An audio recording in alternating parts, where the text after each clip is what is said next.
Okay everybody, this is your analysis video for Thursday, April the 4th.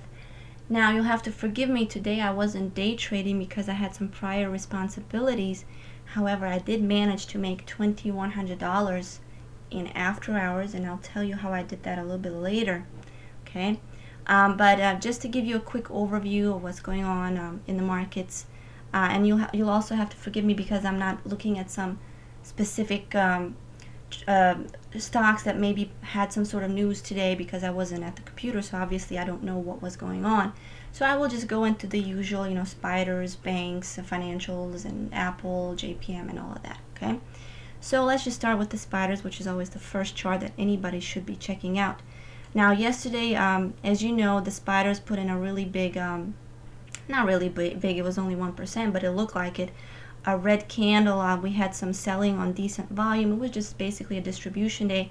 Today we retraced some of that back, and that is mostly because of the retail buyer, picking up shares. Now again, if you don't know what a retail buyer is, you have two participants in the markets. You have the institutions, which are the really big guys that know what they're doing, and these guys don't just go in there and buy one stock in one day. These guys have to accumulate over months to get their positions to build up, because they just have these billions of dollars. And so if they were to put in their money all at once, they wouldn't be able to, the company wouldn't be able to absorb their investments. And the same thing when they want to get out of a position, they have to slowly scale out of it day by day. Okay, so those are the big market participants, the institutions.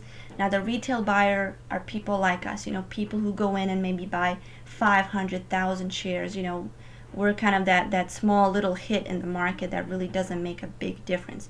However, today we kind of absorbed those shares of the institutions. So yesterday the institutions said, well, we're gonna just basically dump our shares, and they put their shares out there, they sold them. And today, the hyper retail buyer came in and said, hey, listen, I really like the market now. It's at all-time highs. I finally have some confidence in the market. Let me buy these stocks at all-time highs.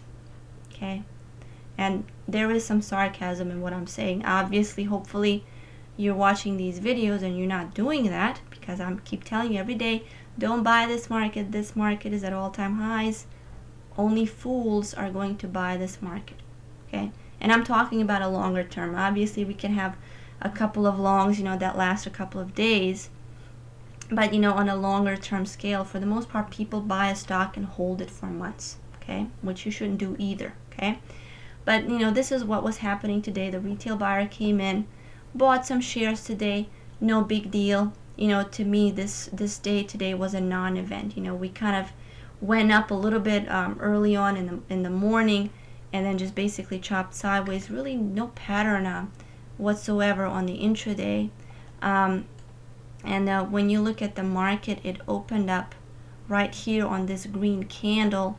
It looked very powerful into the morning, but then it almost tagged this 200 MA, and you also had a trend line here, which is that blue trend line with the arrow on it. Okay, so this was a really decent trend line. So you could have seen that there was some really good resistance here. 10 o'clock was a really good time of day, was conducive to shorting. So if you took a quick scalp here, you could have made some decent money shorting it. But this was pretty much the only predictable level for the spiders today. It just basically chopped sideways the rest of the day. So really there wasn't any specific support or resistance where you could have picked it up again. Okay, so it was a very confusing day for the market, so really not much to talk about here. Now another one I want to talk about is financials. I know I've been saying that financials have been weak this past week or so, but eventually even the weakest companies have to kind of catch a breather sometimes. And the last couple of days, that's what we've been seeing on these financials. So JPM, the strongest banks out there, the indicator, the biggest indicator to the markets, at least in my opinion, has been putting in a bullish consolidation pattern. So watch into tomorrow. Tomorrow, JPM could be pretty strong. Okay, But the only thing you have to watch out for is this this series of red bars down here. Okay, so that might be the only thing that kind of holds JPM back, but otherwise JPM looks like it wants to go higher, at least into the morning session for tomorrow. Okay, so watch it, see if you see some sort of pattern. It might be a good chart. Okay, but beware of this selling here from yesterday. Okay, so there is still some weakness in charts like this, so don't overstay your welcome. Just get in, and get out quickly, make your profit, and be content with it. Now let me just look at ExxonMobil, of course, energy. ExxonMobil, not really much to see here. If you kind of look at it, ExxonMobil over the series, over the past couple of weeks, has been kind of putting in this really nice rounded top. So it looks like ExxonMobil has also been seeing arguably some distribution. I'm going to have to put in a little bit more research to see it. But for the most part, ExxonMobil kind of chopping sideways, so not much to say here. Notice that Valero had a really bad day a couple of days ago, and today it kind of reversed some of that. But nonetheless, Valero looks like it wants to go down lower. Okay. Now, what I want to talk about is tech. Okay. So forget all of that I said earlier today. That was just housekeeping. Talking about JPM and talking about Valero and energy and all of that. So today was just a day you couldn't make much out of it. But looking at Apple, for example, okay, the tech sector, Apple, I kept telling you for weeks now, don't touch Apple. Apple is weak. If it holds above the 50 MA, great. Okay, you might have a little bit of a breakout, but don't get too excited about this 50 MA. And we also had a little bit of a cycle date on the 1st. So what happened? Well, Apple started selling down lower the past couple of days, and I told you in, I believe, a video about 2 days ago or so, or maybe 2 days ago or so, I told you that the $420 level was a good support level on Apple, but that it wasn't a support level that you couldn't, you could write home about it. So it was just something where you would hold it for, maybe a couple of hours or maybe even a day. Okay. Now, based on this bearish consolidation pattern of the last 3 days, I don't even like that level at all. As a matter of fact, the next level that I like on Apple is the $380 level, which is right here. Okay. So believe it or not, I think that Apple could go down lower to 380. And the level that I really like, the one that I would just love to pick it up right here, it's this $355 level. This is a level where I could just comfortably buy Apple and hold it for 3-4 days. And 3-4 days is a lot for somebody like me, who holds a stock for 10 seconds. Okay? So just write this one down. 355 is a really good level on Apple. But again, like this one right here at 420, depends on how it gets there. Okay, I like this level previously. Now, based on the consolidation, I don't like it now. Okay, but write down 350, and then when we get there, I'll keep you updated. Maybe we pick up a swing long on Apple, in the next couple of weeks, or we don't know when it's going to get there. Okay, but my point really, besides these levels on Apple, is that the market is at all-time highs. Just on Tuesday it was at all-time highs, right? And yet Apple has been selling off since September last year. And I really like this date around September last year, and here's my point. Around this time, which I believe was September 2012, the Fed and Ben Bernanke announced that our quantitative easing policy, our QE, would become unlimited. In other words, they gave themselves power to inject as much money into the markets as possible. Now, that's bad for the economy, but it's great for stocks. I mean, that's the best news anybody could give you if you were the markets. That's kind of like somebody bringing you, a car in front of your driveway with a ribbon on it. Okay?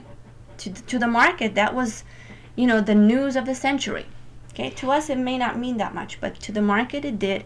And that is really the reason why the market is at all-time highs. Nobody really believed that we could get to all-time highs if you were to talk to them last year. But we're there now because of that announcement. So the market has been rallying since September, okay, like crazy, rallying since September, and we put in a new all-time high on Tuesday. Apple is doing the opposite. Apple is kind of that lonely kid that nobody wants to play with. It put in this high at $700 and has been rolling over ever since. And now it's retesting this $420 level. It already tagged it last month, and that's why I don't like it again. And now it looks like it wants to go down to 400 for a short-term support, and then 380, and then ultimately this level that I like really, really much, which is the $355 level. Okay, so you see this divergence. So Apple, which is really the second largest company by market cap, so you can't ignore Apple. Apple is more important than any other company out there. Maybe even more important than ExxonMobil when you think about it. Okay, so Apple has been diverging away from the market since last year. Okay, and today, when you look at the Qs were flat today. Okay, when you look at it, just look at the QQQ. They were flat today. Okay, you put in a doji bar. That's what you had. The market had a decent green bar, but the Qs didn't react whatsoever. The Qs had a doji bar, no change, zero, flat. Okay, and it just gives you another proof that the tech sector is not doing that great. Okay, and again, like I said, the market now is putting in an all-time high, but the Qs have been flat for over a month. They've been chopping sideways, and I drew in these blue lines to show you that it has this bullish consolidation pattern.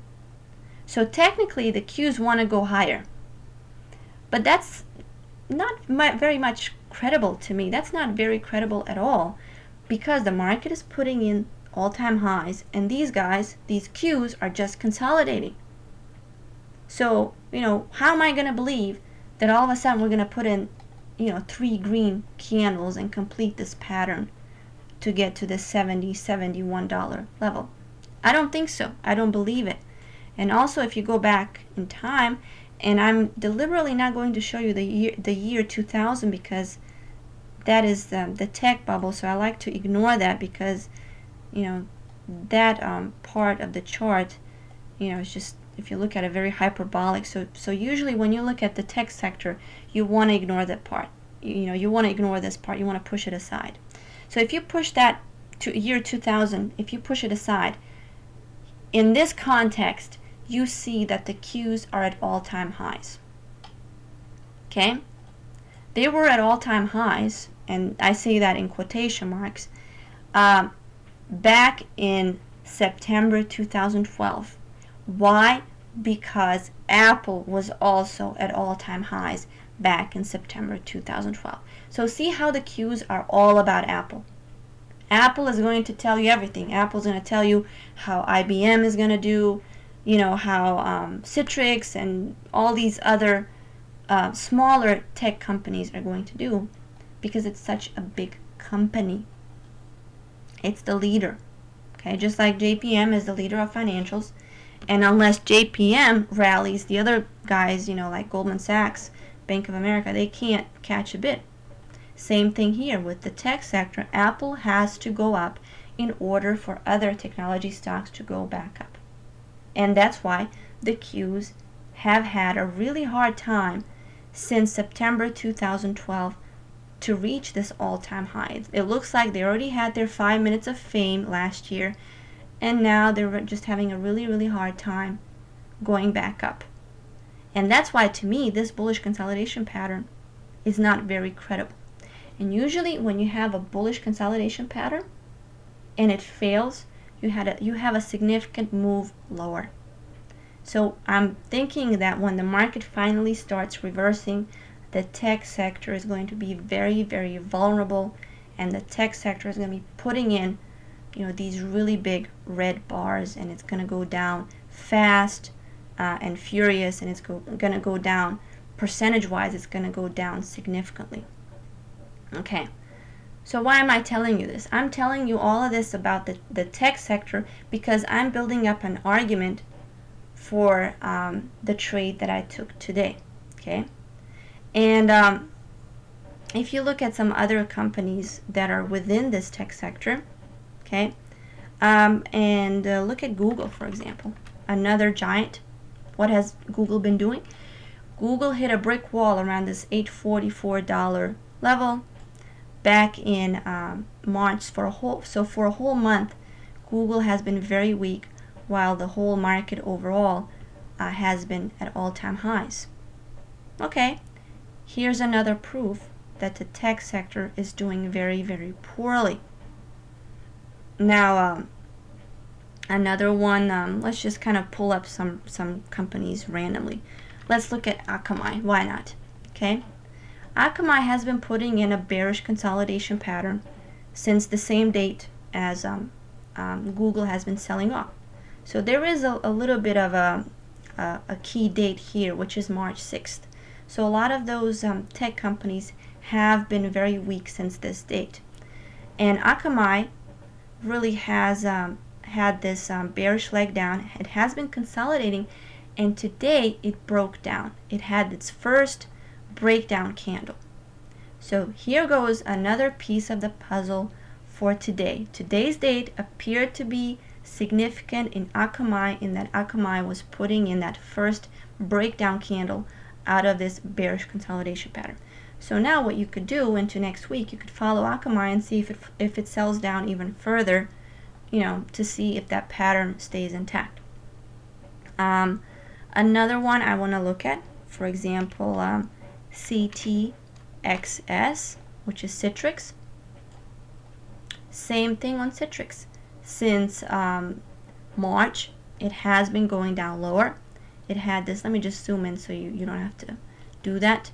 It put in this bearish leg down.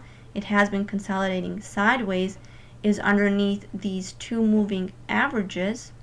Okay, actually it's underneath three moving averages. Okay, and today, just like Akamai, it had this kind of lower candle down. Okay, another one I wanted to look at, Riverbed. And now we're kind of getting more specific. We're getting into the cloud computing stocks. Riverbed, if you look at that chart, has gapped down in February and has been bleeding lower. And when you see this kind of pattern in a market that's at all-time high, when you're, you know, really proficient at technical analysis, this kind of stuff is pure gold. You know, to somebody who's just observing the charts, they might just say, oh, okay, we had a gap down and then it slowly was going down lower, so what? Well, in relation to the market, this is very significant because this chart, in relation to the market, this chart should be here at $44. Okay, if you wanted to compare it to the market, it's not. Okay, this chart, if you compare it to the last 3 years, is at the lowest level it's been. Okay, so here goes another piece of the puzzle. Another one that is related to Riverbed is Juniper. Juniper also has been selling off since February. So definitely here goes another divergence away from the market.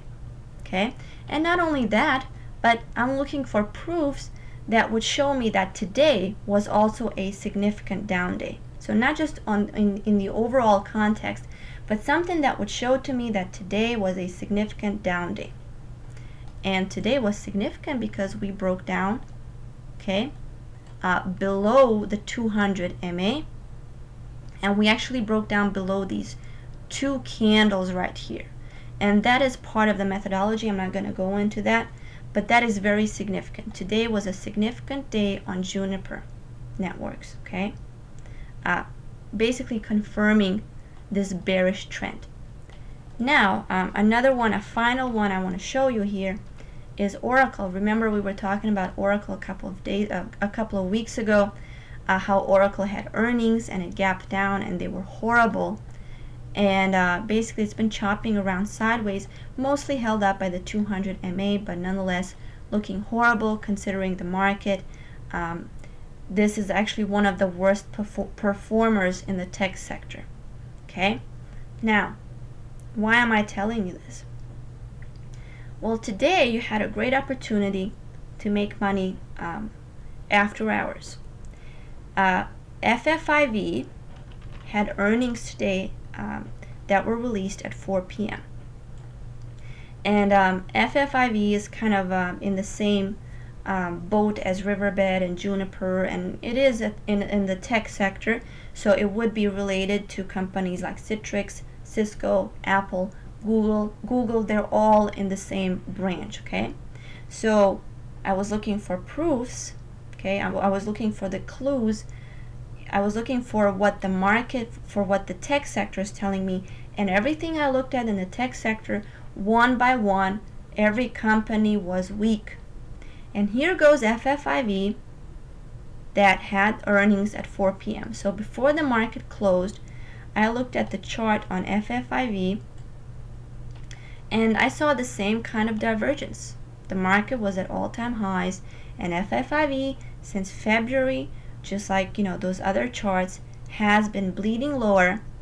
Okay, and the last 2 days it closed below the 20 moving average. So here goes another piece of the puzzle. Okay, so it's been below this 20 moving average since the 20th of February. It tried to break out yesterday, it tried to break out today, it failed, so ultimately it remained under the 20 moving average and also underneath the 200 and the 50. So lots of clues telling me that FFIV should have a bad earnings report based on technical analysis and based on what the rest of the tech sector was doing. And also, if you look at the earnings report of Oracle a couple of weeks ago, Oracle was talking about how weak their business was, how there's not a lot of demand. So you could have used that as a blueprint for something like FFIV. Okay, and let me show you what FFIV did after these earnings were announced. So I'm going to have to pull up the after hours charts. Okay, so FFIV today was trading around the $90 level. After hours, it went to 76. It lost 16% of its entire value after hours because it had really bad earnings report. So think about it. If somebody, if a chart like a stock like Oracle wasn't able to have good earnings reports, think about it. Oracle, such a powerhouse in the tech sector. What makes you think that FFIV is going to do very well?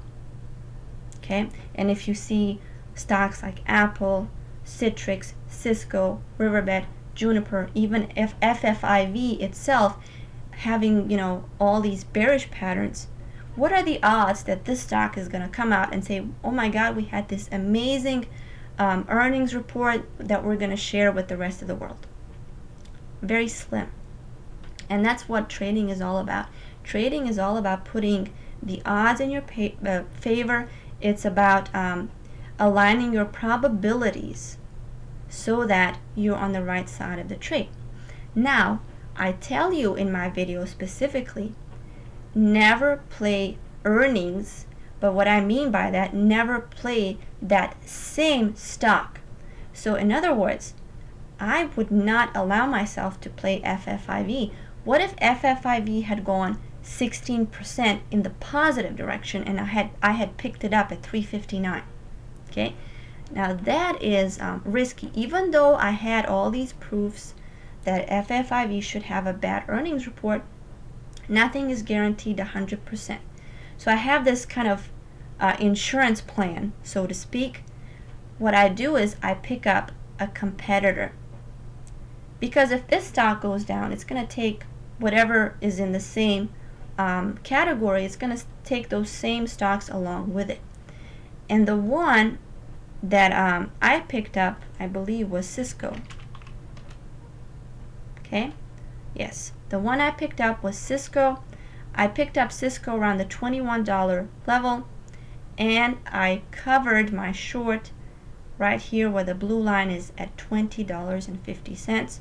I made $2,100 in after hours. So even though I wasn't day trading, today just wasn't a day where I could have day traded. I had my responsibility, I had things to do. I had previous knowledge of the tech sector. I knew that FFIV was going to come out with an earnings report. The odds were in my favor. The probability was so that FFIV had a greater chance of having a bad earnings report than a good earnings report. And to protect myself, instead of picking up FFIV, I picked up Cisco. Okay?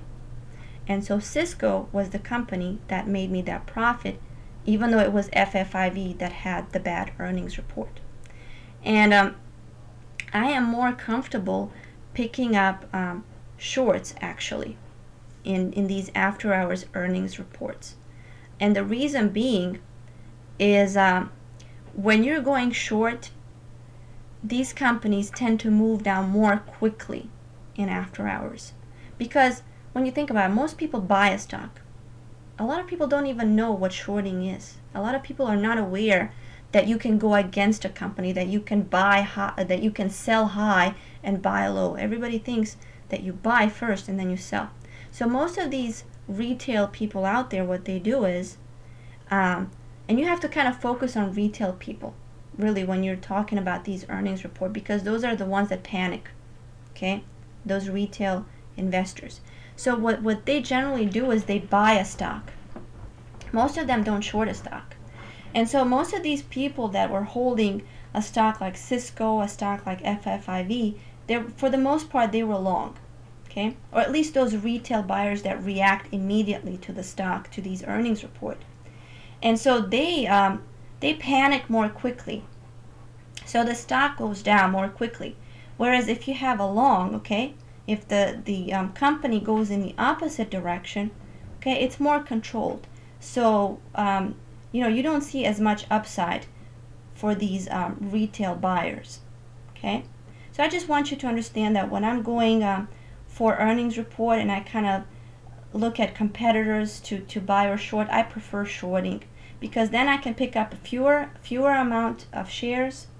In other words, my position size can be smaller, and I add on even more protection here because, again, I need to put in less money to make more money based on this difference right here. Okay, now so just so you don't think that I'm just telling you about this trade and everybody can tell you after the fact, I actually took this trade at 21 and I did cover it at 20.50, and I will have this trade verified by Profitly tonight, so you should be able to actually see this trade on my Profitly account, and that I got in today, and that I had a $2,100 profit on it. Now let's just delete this after hours, and just to kind of tell you a little bit about where I think the market is headed tomorrow. Tomorrow is kind of a tough call because today we just had a very messy sideways range in the markets. It looks like the markets didn't know what to do today. However, you have to understand that this inside bar right here, this red bar, this pattern still holds. We're at all-time highs, so we are vulnerable to sell-off in the markets. However, what I'm thinking is that tomorrow is probably not the day when we sell off. Tomorrow might be a flat day. Maybe you even get a little bit of upside. Okay, so maybe you could be starting an inside bar pattern here, or maybe a little bit of sideways bearish consolidation. Those two are possibilities. Very rarely do we see a sell-off in the markets on a Friday. However, anything is possible. So happy day trading tomorrow. I'm not going to give you any levels. I really don't see much out there, and it's a tough call, but for the most part I think we are going to be floating back up. And again, also follow me on Twitter, trade these stocks, and also visit my website at tradethesestocks.com. I will be looking at the charts a little bit later on today, and hopefully I want to try to put out a couple of swing shorts, preferably over the weekend. So again, check out tradethesestocks.com and follow my trade alerts. I will be trying to put out a couple of them very soon.